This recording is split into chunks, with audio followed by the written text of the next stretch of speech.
Lecture 12 electric field due to a point charge. तो देखो यहां नाम से ही समझ में आ रहा है कि हमें इलेक्ट्रिक फील्ड कैलकुलेट करना है और किसके कारण, किसी पॉइंट चार्ज के कारण करना है। तो हमने माना कि हमारे पास एक पॉइंट O है और इस O पॉइंट पर एक प्लस Q पॉइंट चार्ज रखा हुआ है और अगर हमें इसके कारण इलेक्ट्रिक फील्ड निकालना हो तो हम हमारे पिछले लेक्चर से ये देख के आए हैं कि हमें अगर किसी भी पॉइंट के चार्ज के कारण अगर इलेक्ट्रिक फील्ड निकालना होती है तो हमें टेस्ट चार्ज लेकर आना पड़ता है किसी पॉइंट पर। तो यहां पर भी हम उसी कॉन्सेप्ट का यूज करेंगे कि हम इस प्लस Q चार्ज के कारण अगर इलेक्ट्रिक फील्ड निकालना चाहते हैं तो हमने माना कि इससे r डिस्टेंस पर एक पॉइंट P है और उस P पॉइंट पर हमने टेस्ट चार्ज रख रखा है। तो इसके कारण हम जानते हैं इलेक्ट्रिक फील्ड इंटेंसिटी का फॉर्मूला क्या होता है, E vector is equals to F vector upon Q naught. और अगर आप यहां ध्यान से देखो तो ये दोनों ही पॉइंट चार्ज हैं, दोनों ही चार्ज एक दूसरे से r डिस्टेंस पर रखे हुए हैं। मतलब यहां पर मैं क्या कूलम्ब्स लॉ यूज कर सकता हूं। कूलम्ब्स लॉ में हमने पढ़ा था कि कूलम्ब्स लॉ या इलेक्ट्रोस्टैटिक फोर्स दो पॉइंट चार्ज के बीच में लगता है, Q1 और Q2। यहां पर Q1 Q है और Q2 Q नॉट है और दोनों के बीच की डिस्टेंस r है। तो हम जानते हैं कि अकॉर्डिंग टू कूलम्ब्स लॉ इस Q नॉट चार्ज पर किस डायरेक्शन में फोर्स लगेगा। तो हमने देखा कि यार ये चार्ज पॉजिटिव है और Q नॉट जो है वो भी टेस्ट चार्ज पॉजिटिव होता है और पॉजिटिव पॉजिटिव एक दूसरे को रिपल करेंगे, मतलब इस Q नॉट पर इस डायरेक्शन में फोर्स होगा।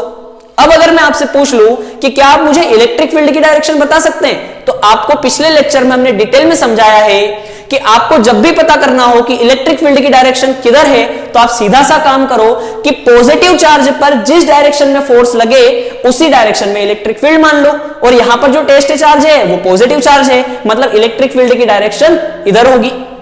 ये तो बात हो गई डायरेक्शन की। मैग्नीट्यूड कैसे निकालेंगे, तो मैग्नीट्यूड के लिए हम फॉर्मूला बना चुके हैं, E vector is equals to F vector upon Q naught. अब हम यहां क्या कर रहे हैं, F वेक्टर की वैल्यू को कैलकुलेट कर रहे हैं।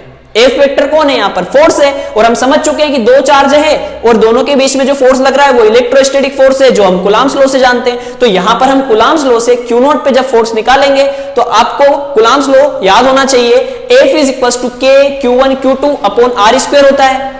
यहां पर Q1 की प्लेस पर कौन है, हमारे पास चार्ज Q है तो हमने यहां Q लिख दिया और Q2 की प्लेस पर कौन है चार्ज Q नॉट तो हमने Q नॉट लिख दिया। क्योंकि यहां हम वेक्टर फॉर्म में कूलम्ब्स लॉ को लिख रहे हैं इसलिए हमने F के ऊपर वेक्टर लगाया है। साथ ही ये तो इसका हो गया मैग्नीट्यूड और इसी के साथ यहां पर हमने r कैप इसकी यूनिट वेक्टर को बताया है। अब यूनिट वेक्टर क्या होता है कि जब भी हमें किसी भी वेक्टर क्वांटिटी की डायरेक्शन बताना हो तो जिस डायरेक्शन में फोर्स लग रहा है, जैसे यहां पर हमने उसी डायरेक्शन में एक यूनिट वेक्टर एज्यूम कर लिया, तो ये फोर्स जो है हमने वेक्टर क्वांटिटी में कैलकुलेट कर लिया। अब ये जो F वेक्टर की वैल्यू है ये हम इक्वेशन नंबर फर्स्ट में पुट कर देंगे, इसलिए हमने यहां लाइन लिख दी, on putting the value of F vector in equation number first. Equation first क्या थी, E vector is equals to F vector upon Q naught. तो F वेक्टर की प्लेस पर हम लिख देंगे K Q naught Q naught upon R square R cap. ये हम वैल्यू जैसे ही पुट करेंगे और डिनोमिनेटर में क्या चल रहा था Q नॉट, तो Q नॉट से Q नॉट हो जाएगा कैंसिल। मतलब आपके पास finally electric field due to a point charge का एक्सप्रेशन आएगा, E vector is equals to K Q upon R square into R cap. और ये जो एक्सप्रेशन आया है ये किस में आया है, वेक्टर फॉर्म में आया है। अब अगर आपको स्केलर फॉर्म में लिखना हो तो आप सिंपल सा काम करो, यहां से वेक्टर हटा दो और यहां से यूनिट वेक्टर हटा दो। मतलब आप इसको अगर स्केलर फॉर्म में लिखना चाहें electric field due to a point charge के एक्सप्रेशन को तो आप लिखेंगे E is equals to K Q upon R square, या अगर आप चाहो तो इसको मॉडिफाई करके K की वैल्यू आप जानते हैं 1/4 पाई एप्सिलॉन नॉट होती है वो पुट कर सकते हैं, into Q upon R square लिख सकते हो। देखो मैंने कूलम्ब्स लॉ में भी आप लोगों को बताया है कि मोस्ट ऑफ केस में या मोस्ट ऑफ न्यूमेरिकल प्रॉब्लम्स में हम क्या करेंगे कि वेक्टर फॉर्म में कूलम्ब्स लॉ मतलब फोर्स को या फिर इलेक्ट्रिक फील्ड को कैलकुलेट करने की बजाय हम उसके मैग्नीट्यूड को स्केलर फॉर्म में कैलकुलेट करेंगे। और यहां पर इसका मैग्नीट्यूड है K Q upon R square जो आप लोगों को याद रख लेना है। और अब बात आती है कि सर फिर डायरेक्शन कैसे पता करेंगे, तो देखो डायरेक्शन पता करने के लिए लॉजिकली सोच लो कैसे। देखो दो केस आपके साथ हो सकते हैं, आपको कोई ये बोल सकता है कि आपके पास एक पॉइंट चार्ज है पॉजिटिव पॉइंट चार्ज जिसके कारण इलेक्ट्रिक फील्ड निकालो, या फिर कोई बोल सकता है कि भाई आपके पास एक नेगेटिव पॉइंट चार्ज है इसके कारण इलेक्ट्रिक फील्ड निकालो। तो आपको क्या करना है, किसी भी पॉइंट पर जिस भी पॉइंट पर निकालने के लिए कहेंगे उस सोर्स चार्ज के कारण वहां पर एक टेस्ट चार्ज रख लो और अब देख लो कि इस टेस्ट चार्ज पर किस डायरेक्शन में फोर्स लग रहा है। तो यहां पर पॉजिटिव चार्ज है प्लस क्यू और यहां पर ये क्यू नॉट है, तो पॉजिटिव चार्ज के कारण ये क्या करेगा, रिपल, मतलब कि इस डायरेक्शन में फोर्स लगेगा। और मैंने फिर वही बात बोल रहा हूं कि पॉजिटिव चार्ज है, जिस डायरेक्शन में पॉजिटिव चार्ज पर फोर्स लगता है वही इलेक्ट्रिक फील्ड की डायरेक्शन होती है, मतलब इधर इस ये वाली इलेक्ट्रिक फील्ड की डायरेक्शन हो जाएगी। और सेकंड केस क्या हो सकता है कि आपके पास नेगेटिव चार्ज दे दे, तो उस कंडीशन में भी जिस पॉइंट पर आपको इलेक्ट्रिक फील्ड निकालने के लिए कहेंगे उस पॉइंट पर आप क्यू नॉट जो है टेस्ट चार्ज रख लेंगे। अब यहां देख लो कि ये क्यू नॉट पॉजिटिव है और ये माइनस क्यू नेगेटिव चार्ज है, दोनों एक दूसरे को अट्रैक्ट करेंगे, मतलब इस बार फोर्स की डायरेक्शन इधर होगी और अगर इधर फोर्स की डायरेक्शन है इस क्यू नॉट टेस्ट चार्ज पर, मतलब इलेक्ट्रिक फील्ड की डायरेक्शन भी इधर होगी। तो आप लॉजिकली इलेक्ट्रिक फील्ड की डायरेक्शन को देखें और मैग्नीट्यूड के क्यू अपॉन आर स्क्वायर से निकालें। क्लियर इतनी बातें?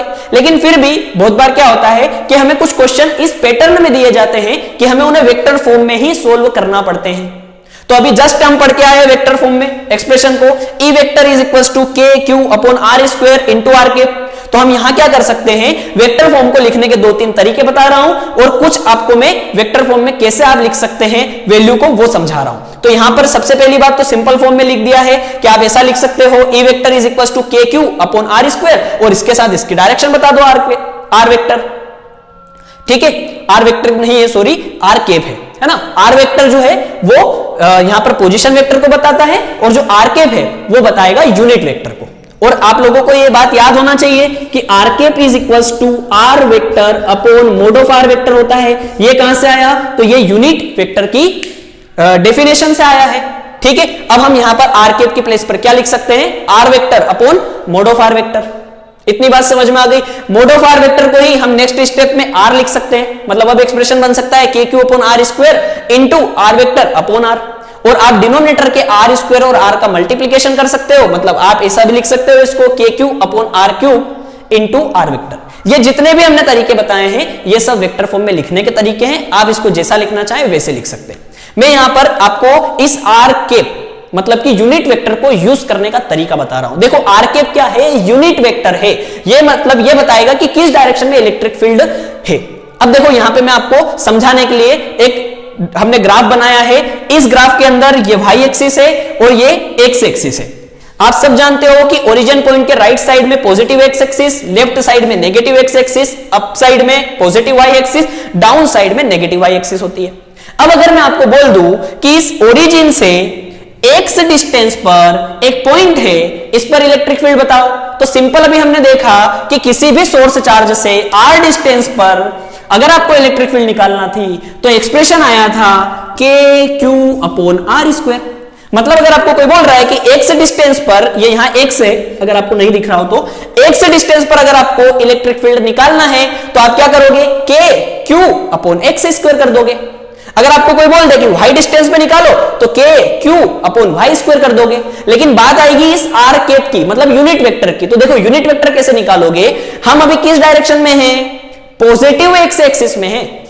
हम किस डायरेक्शन में हैं, पॉजिटिव एक्स एक्सिस में है। तो पॉजिटिव एक्स एक्सिस में है तो पॉजिटिव एक्स एक्सिस के लिए हम यूनिट वेक्टर क्या लिखते हैं, आई कैप लिखते हैं। तो इसके साथ हम आई कैप लिख देंगे। लेकिन अगर आपको कोई बोल दे कि डाउनवर्ड डायरेक्शन में इस पॉइंट पर वाई डिस्टेंस पर आप निकालिए तो क्या लिखोगे, के क्यू अपॉन वाई स्क्वायर। और वाई एक्सिस के लिए यूनिट वेक्टर जे कैप होता है और हम क्योंकि डाउनवर्ड नेगेटिव वाई एक्सिस में, इसलिए हम इसके मैग्नीट्यूड में भी क्या लिखेंगे, माइनस। देखो यहां पे एक बात आपको जो है बहुत समझने वाली है कि यहां हमने, और ये मैंने बात आपको कुलाम्स लॉ में भी समझाई है कि जब भी आप किसी भी वेक्टर क्वांटिटी को स्केलर फॉर्म में लिखेंगे, अब जैसे यहां पे मैं बात कर रहा हूं स्पेसिफिक इलेक्ट्रिक फील्ड की, कि जो इलेक्ट्रिक फील्ड का यहां पे फॉर्मूला है E is equal to K Q upon R square, अगर ये स्केलर फॉर्म में निकाल रहे हो, मतलब मैग्नीट्यूड के फॉर्म में निकाल रहे हो, तो आप चार्ज पॉजिटिव हो नेगेटिव हो उसके साइन को आपको फॉर्मूले में पुट नहीं करना है।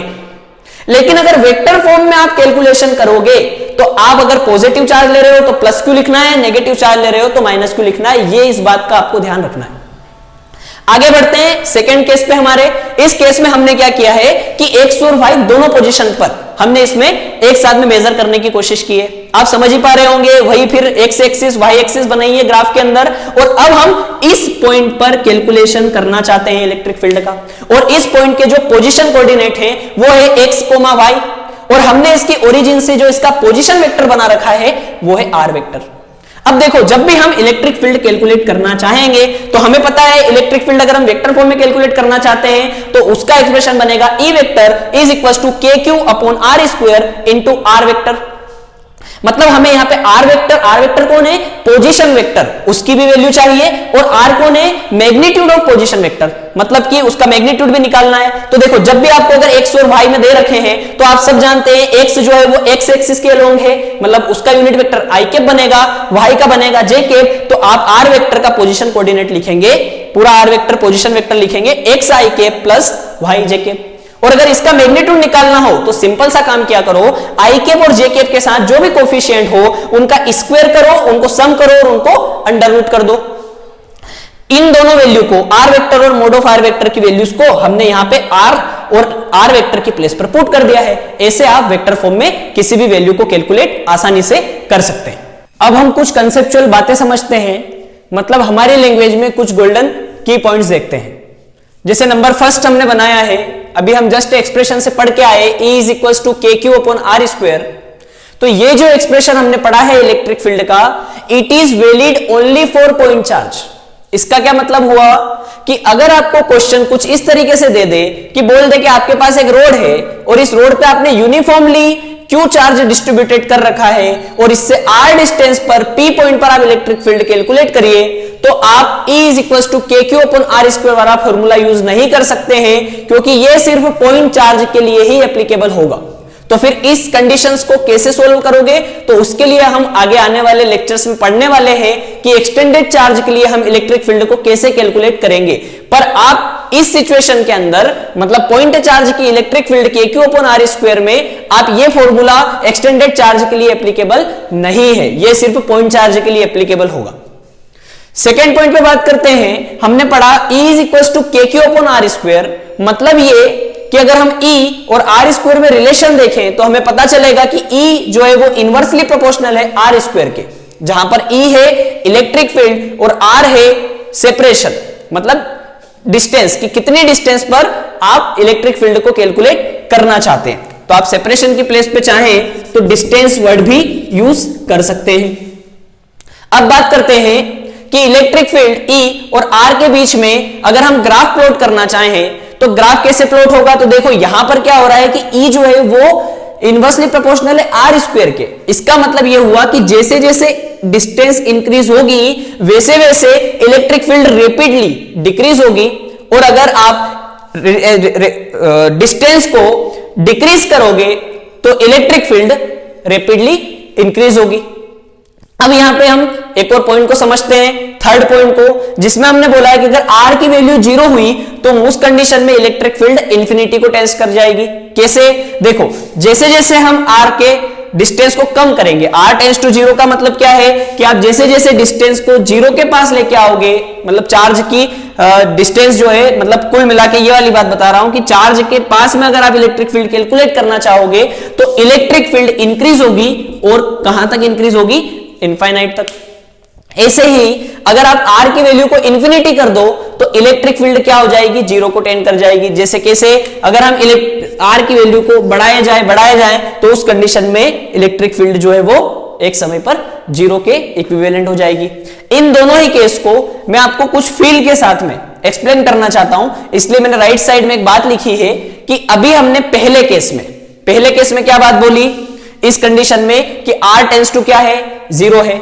मतलब अभी हमने एक फॉर्मूला बनाया E is equal to KQ upon R square, और R की प्लेस पे जब हम 0 पुट करेंगे और किसी भी नंबर को जब हम 0 से डिवाइड करते हैं तो वो क्या होता है? Not defined. इसका मतलब ये हुआ नॉट डिफाइंड मतलब इनफाइनाइट। अब यहां एक बात समझो जो बहुत इंपॉर्टेंट है, और इस पॉइंट चार्ज के एक्सप्रेशन में आपको पता होना चाहिए कि R इज इक्वल टू 0 का मतलब क्या हुआ यार। अभी हम ये बोल रहे थे कि इस Q चार्ज के कारण R डिस्टेंस पर इस पॉइंट पर अगर हमें इलेक्ट्रिक फील्ड कैलकुलेट करना है तो हम वहां टेस्ट चार्ज रखते थे और उस पर हम इलेक्ट्रिक फील्ड कैलकुलेट भी करते थे और कैलकुलेट कर पाते थे, और आंसर आता था KQ अपॉन R स्क्वायर।